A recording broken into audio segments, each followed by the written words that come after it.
Déco, loisirs, vêtements, auto, moto, la tendance vintage est partout. Au cœur de ce phénomène rétro, le disque vinyle et les jeux vidéo.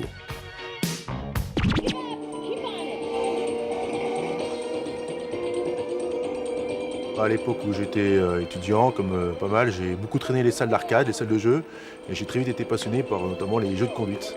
Donc oui, j'ai lâché pas mal de sous dans ces machines-là. Et puis par la suite, on va dire, la vie de famille fait qu'on voit que j'avais un peu délaissé le milieu. Et puis j'ai eu un peu, on va dire, l'occasion de m'y remettre. Dans cet entrepôt, au milieu d'une centaine de machines, Renaud Briand est dans son élément. Il fait partie de la petite association bourguignonne Pinball Passion. Des collectionneurs et passionnés de flippers ou autres bornes d'arcade, pas franchement surpris de l'engouement du public pour le rétro gaming. Parce qu'il y a beaucoup de personnes comme moi, déjà, pour les jeunes, on va dire l'attrait de curiosité. Ils n'ont jamais vu notamment de machines comme celle-là. Maintenant que les consoles, on est plutôt avec des manettes, même si c'est des accessoires, ça ne vaut pas une vraie, je dirais, une cabine. Et puis les anciens qui ne trouvent plus, on va dire, ça nulle part, et donc qui ont l'aspect nostalgique et heureux de retrouver les machines sur lesquelles ils ont joué pendant leur enfance, ou adolescence, comme moi.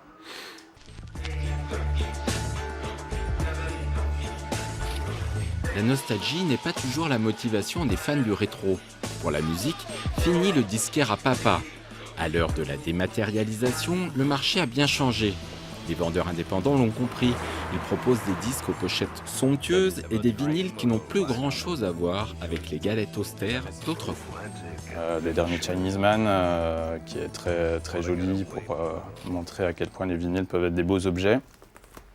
La BO du premier Star Wars qui a été réédité en picture disque récemment aussi.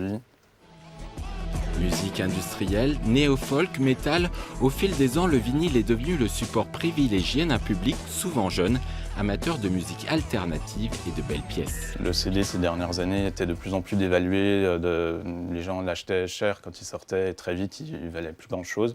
Le digital, les téléchargements en MP3 faisaient que les gens avaient de la musique mais la consommaient plus que de vraiment y porter attention. Et c'était, je pense, un bon moyen de prendre le contre-pied avec les vinyles et à mon avis c'est pour ça que ça marche aussi bien depuis 3 ou 4 ans.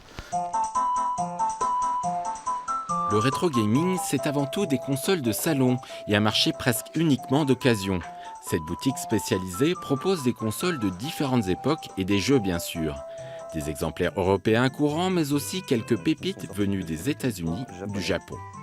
Des jeux comme Veritex, des jeux comme Heavy Unit, Dangerous Seed, qu'on n'aura jamais sur le territoire européen. Donc il est important pour moi de faire connaître aux gens, en tout cas par passion, de faire connaître ces jeux-là qui ne sont jamais sortis sur notre territoire. Ici, le prix d'un jeu oscille entre 5 et plus d'une centaine d'euros en fonction de sa rareté, ce qui ne freine pas forcément les passionnés.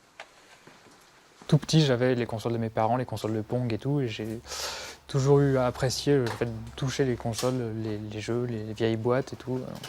C'est juste la collectionnite, quoi.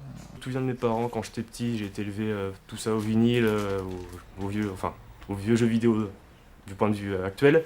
Donc voilà, pour moi, c'est vraiment encore ma jeunesse.